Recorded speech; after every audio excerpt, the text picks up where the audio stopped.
দর্শক, দেওয়াল লেখন চলছে ঢাকা বিশ্ববিদ্যালয়ের ডাবির ক্যাম্পাসে। আপনারা দেখছেন গণ অভ্যুত্থানের পর প্রতিটি দেওয়ালই ছেয়ে যাচ্ছে দেওয়াল লিখনে।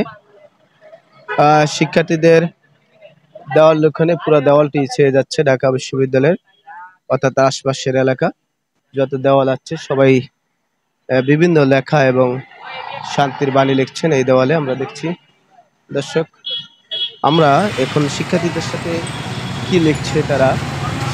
স্বাধীনতা রক্ষা করতে জানি, 34শে জুলাই শহীদ মিনার জনস্রোত একটি ভিডিও করছেন। এখানে লেখছেন 34শে জুলাই। তারা দেখছেন এই যে লেখছে 34শে জুলাই শহীদ মিনারে জনস্রোতের একটি অঙ্কন আঁকছে তারা। পাশে একটি অঙ্কন আঁকছে মাদক দ্রব্য, দুর্নীতি, অরাজকতা, সাম্প্রদায়িকতা, সহিংসতা, দলীয়করণ, অপরাধ, মুদ্রা পাচার, চাঁদাবাজি, মুদ্রাস্ফীতি ইত্যাদি। নওরিন।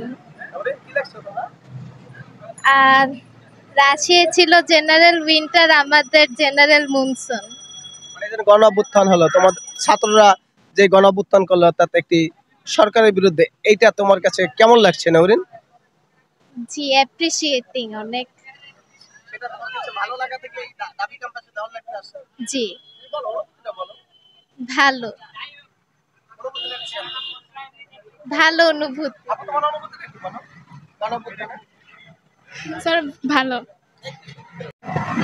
দর্শক, গণ অভ্যুত্থান ছাত্র জনতার বৈষম্য বিরোধী ছাত্র আন্দোলন থেকে শুরু করে বাংলাদেশে এক স্বৈরাচারী সরকারের পতন দেখলো বাংলাদেশের নাগরিকরা। এখন আমরা আছি ঢাকা বিশ্ববিদ্যালয়ে। ঢাকা বিশ্ববিদ্যালয়ের ক্যাম্পাস আমরা দেখছি বিভিন্ন শিক্ষার্থীরা বিভিন্ন স্কুল কলেজ এবং ঢাকা বিশ্ববিদ্যালয়ে তারা দেওয়াল অঙ্কনে করছে, পুরো দেওয়ালই ছেয়ে যাচ্ছে তার লিখনিতে। কি লেখছে? আচ্ছা, একাদশ শ্রেণীর বাংলা বইয়ের একটা কবিতার লাইন। ক্যামেরা দিকে তাকাবো। একাদশ শ্রেণীর বাংলা বইয়ের একটা কবিতার লাইন। 18 বছর বয়স একটা কবিতা, ওই কবিতার একটা লাইন। আন্দোলনটা আপনাদের গণ অভ্যুত্থান, কোটা আন্দোলন থেকে গণ অভ্যুত্থান কিভাবে দেখছেন? ভালোভাবেই দেখছি, ভালোই হলো সবার জন্য। আন্দোলনটা কেমন ছিল? হ্যাঁ, অংশগ্রহণ সবার ভালো ছিল, মানে স্টুডেন্টরা খুবই ভালোভাবে অংশগ্রহণ করছে। হাসি না, লেখাপড়া বিশ্ব নূর মোহাম্মদ পাবলিক কলেজ থেকে এসএসসি পাস করছে। এই আন্দোলনটা আপনাদের যে স্বাধীনতা পেয়েছেন, স্বাধীনতা কিভাবে দেখতে চান আগামী বাংলাদেশে? সবাই যেভাবে দেখতে চায় ওইভাবে। আপনার নিজের ইচ্ছা? আমার নিজের ইচ্ছা জানি না, কিন্তু সবাই যেভাবে চায় ভালোভাবে শান্তি